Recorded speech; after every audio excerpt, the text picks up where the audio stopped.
আমরা এখন আছি সারায়েভোতে। এই ল্যাটিন ব্রিজের ওপর একটা রং টার্ন আর একটা গুলি কিভাবে ওয়ার্ল্ড ওয়ার 1 শুরু করলো তার গল্প নিয়ে এসেছি এই ব্লগে।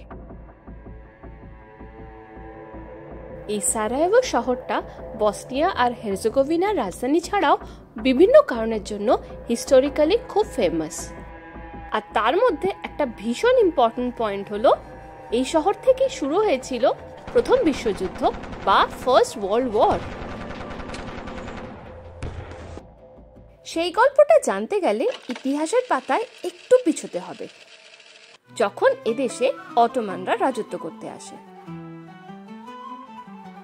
অটোমানরা 1500 শতকে এদেশে আসে এবং এদের ওপর রাজত্ব করে প্রায় 400 বছর। লেট 19th সেঞ্চুরিতে যখন এদের ক্ষমতা প্রায় শেষের দিকে, সেই সময় বার্লিন কংগ্রেস ঘোষণা করে যে বসনিয়ার রাজত্ব চলে যাবে অস্ট্রো হাঙ্গেরিয়ানদের হাতে, আর এই রাজত্ব তারা পাবে 30 বছরের জন্য। কিন্তু প্রবলেমটা হয়ে গেল যখন অস্ট্রো হাঙ্গেরিয়ানরা এই 30 বছরের শেষে এই দেশ ছেড়ে যেতে চাইছিল না। তখন বসনিয়ানদের মধ্যে একটা রেভলিউশনারি মুভমেন্ট শুরু হয়, আর তারপরে আসে সেই ইনফেমাস ডে 1914-এর 28 জুন। সেই সময় অস্ট্রো হাঙ্গেরিয়ান এম্পায়ারের আর্চডিউক ছিলেন ফ্রান্স ফার্ডিনান্ড, যিনি ফিউচার কিং হতেন অস্ট্রো হাঙ্গেরিয়ান এম্পায়ারের। তিনি তার ওয়াইফ সোফির সঙ্গে এই রাস্তা ধরে এসেছিলেন এই শহরে অন 28 জুন অফ 1914। আর রিভলিউশনিস্টরা উনাকে অ্যাটাক করার প্ল্যান করে এই জায়গাতেই। সেই জন্য ওরা বম্বিং করে ফ্রান্স ফার্ডিনান্ডের গাড়ির ওপর, কিন্তু কোনোভাবে সেটা গাড়িতে লেগে পাশে পড়ে যায়, আর তার জন্য আশেপাশের 20 জন আহত হয়। লাকিলি এই ঘটনায় ফ্রান্স ফার্ডিনান্ড আর তার স্ত্রীর কোনো ক্ষতি হয় না, তারা সেই জায়গা থেকে পালিয়ে যান। কিন্তু পরে উনারা ডিসাইড করেন যে আহতদের দেখতে যাবেন হসপিটালে, আর সেই জন্য আবার এই রাস্তা ধরে উনারা হসপিটালে যাচ্ছিলেন। আর সেই সময় উনারা ভুলবশত সোজা না গিয়ে ডান দিকে উঠে যান এই ল্যাটিন ব্রিজের উপরে। আর ঘটনাচক্রে ওখানেই দাঁড়িয়েছিল 19 বছরের একজন রেভলিউশনিস্ট গাভরিলো প্রিন্সিপ। আর যখনই সে দেখে ফ্রান্স ফার্ডিনান্ডের গাড়ি সামনে, ইমিডিয়েটলি তাদের গুলি করে এবং ফ্রান্স ফার্ডিনান্ড সস্ত্রীক সেখানেই মারা যান। আর এই কারণে গাভরিলোকে অ্যারেস্ট করা হয়। আর এই গাভরিলো প্রিন্সিপ ট্রেন্ড হন একটি সার্বিয়ান সিক্রেট সোসাইটির থেকে। সেই কারণেই অস্ট্রো হাঙ্গেরিয়ানরা সার্বিয়ার ওপর প্রচণ্ড ক্ষেপে যায় এবং তাদের এগেনস্টে যুদ্ধ ঘোষণা করে দেয়। আর সাথে সাথে সার্বিয়াকে সাপোর্ট করে রাশিয়া এবং অস্ট্রো হাঙ্গেরিয়ান এম্পায়ারকে সাপোর্ট করে পশ্চিমী ইউরোপের বিভিন্ন দেশ।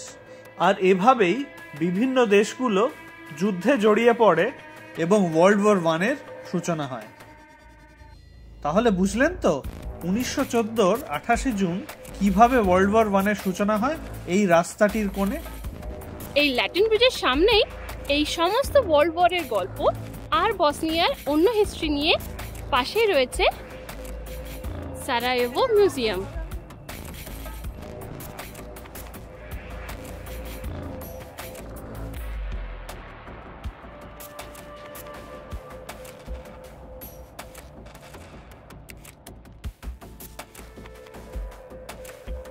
যদিও সারায়েভোর এই ঘটনার জন্য ওয়ার্ল্ড ওয়ার 1 শুরু হয়, কিন্তু একটা ঝামেলা তো পেকেই ছিল, তাই সেটা একটা গুলি বাই পুরো ঘটনাটার জন্য দোষ দেওয়া যায় না।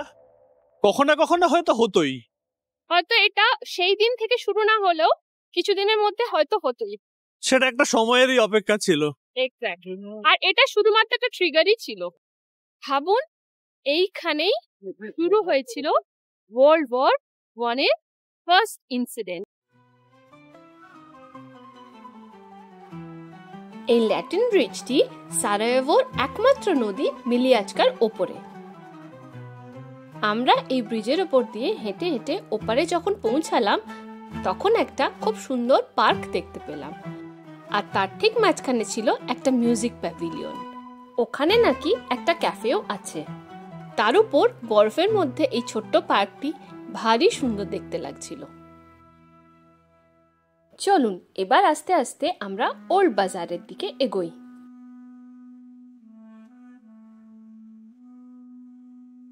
ওল্ড বাজারের সেন্টারে এই ল্যান্ডমার্ক স্ট্রাকচারটার নাম সেইবি। এটা একটা অটোমানদের সময়ে তৈরি উডেন ফাউন্টেন। এর বয়স প্রায় 270 বছর। এখান থেকে ড্রিঙ্কেবল ওয়াটার সারা বছর ফ্লো করে। কথায় আছে এই জল খেলে সারায়েভো ছেড়ে যাওয়া যায় না, বারবার ফিরে আসতে হয়। জানেন এই জায়গাটিকে পিজিয়ন স্কোয়ার বলে। কেন বলে দাঁড়ান দেখাচ্ছি।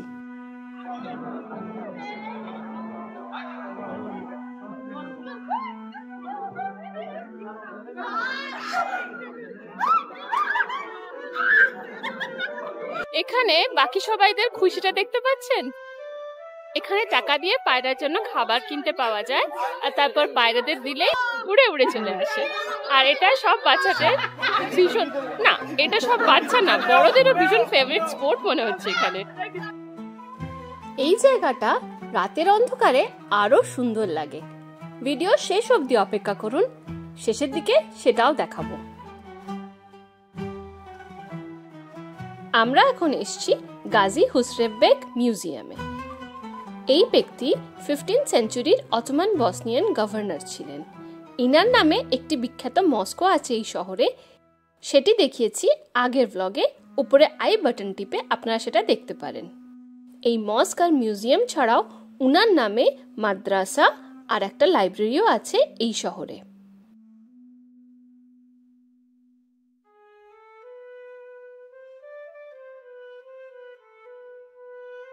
মিউজিয়ামে ঢুকতে 5 মার্ক মানে অলমোস্ট 2.5 ইউরো লাগবে এন্ট্রি টিকিট। কিন্তু আমাদের যেহেতু অনেক কিছু ঘোরার আছে, কোথাও কোনো মিউজিয়াম এবারে ঘোরা হবে না। ওহ কি লাভলি গন্ধ, পুরো স্যান্ডেলের গন্ধ না শুভ্র? ওই দেখুন, ওটা হলো সারায়েভো ক্লক টাওয়ার। এই ক্লকের স্পেশালিটি কি জানেন? এটা লুনার টাইম দেখায়। এখানে একটা কেয়ারটেকার আছে যিনি প্রত্যেক সপ্তাহে একবার করে এসে ম্যানুয়ালি টাইমটা সেট করেন। ওখান থেকে পুরো শহরের ভিউটা খুব সুন্দর হওয়ার কথা, কিন্তু এখন বোধহয় কাজ চলছে তাই অ্যাডমিশন বন্ধ আছে।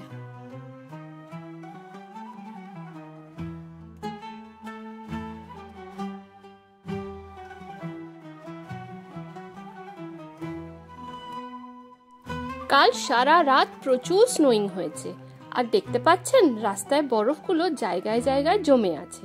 আর এই স্নোগুলো আস্তে আস্তে গলে গিয়ে আবার ফ্রিজ করে আইস হয়ে যাচ্ছে, আর তার জন্য ভীষণ স্লিপারি হয়ে যাচ্ছে। আর এই স্লিপারি ব্ল্যাক আইসের ওপর হাঁটতে বেশ অসুবিধা হচ্ছে।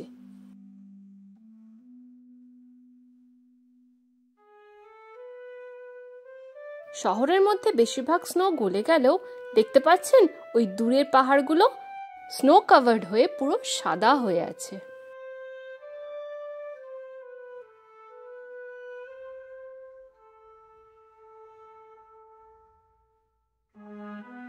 আমরা সেক্রেড হার্ট ক্যাথলিক চার্চের সামনে দাঁড়িয়ে।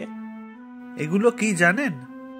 বসনিয়ান ওয়ারের সময় সারায়েভো সিজ হয়। শহরের প্রায় 200টি জায়গায় বম্বিং হয় এবং সেই মর্টার মার্কসগুলো পরে রেড রেজিন দিয়ে ভরিয়ে সারায়েভো রোজ নামে 200টি ইনস্টলেশন সারা শহরে ছড়িয়ে আছে। এগুলো মনে করায় সেই সারায়েভো সিজ বসনিয়ান ওয়ারের দিনগুলোকে।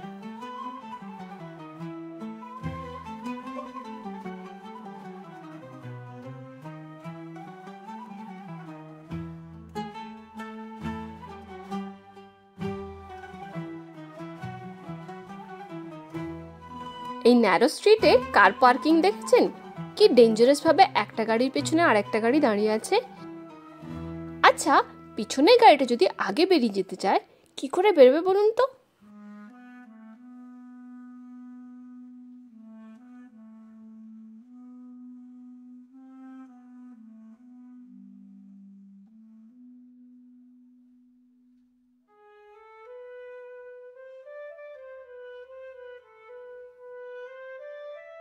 মিলিয়াচকা নদীর ওপর এই সুন্দর বিল্ডিংটা কি জানেন? এটা হলো সারায়েভো সিটি হল। এখানে বিভিন্ন রকম কালচারাল ইভেন্টস হয়। আর খেয়াল করে দেখুন, সামনে একটা ক্রিসমাস ট্রি। আলোর মধ্যে ক্রিসমাস ট্রি লাইটটা বোঝা যাচ্ছে না। তাহলে চলুন দেখাই রাত্রিবেলা এই জায়গাটা কিরকম লাগে।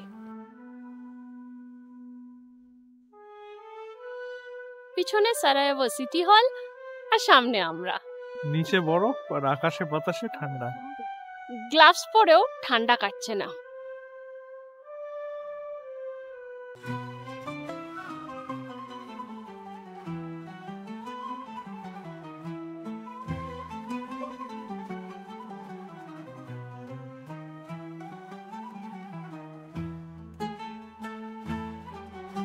আমি এই রাস্তাগুলো না কতবার গুগল ম্যাপে দেখেছিলাম। ভেবেছিলাম এই রাস্তার উপর দিয়ে হাঁটবো আর কত রকম গল্প করব। তার মধ্যে অনেক রকম গল্পই আমরা করেছি, কিন্তু একটা দুঃখের গল্প হলো এখানে এই শহরে ট্রাম ইউরোপের সবচেয়ে পুরনো ট্রাম, জানেন তো? এই শহরে ট্রাম চলছে 1870 থেকে। ভাবুন কত বছরের পুরনো। 150 হচ্ছে না শুভ্র? হ্যাঁ, 150 বছরের পুরনো। কিন্তু দুঃখের বিষয় হলো সারাদিন এতবার হাঁটলাম, একবারও ট্রাম দেখতে পেলাম না। না আমরা দেখতে পেলাম, না আপনাদেরকে শেয়ার করতে পারলাম। এটা একটুখানি আক্ষেপ রয়ে গেল।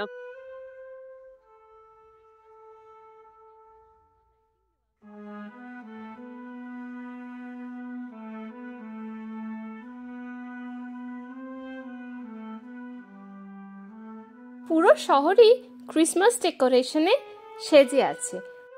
রাতের অন্ধকারে ক্রিসমাস লাইটিং দারুণ দেখতে লাগছে।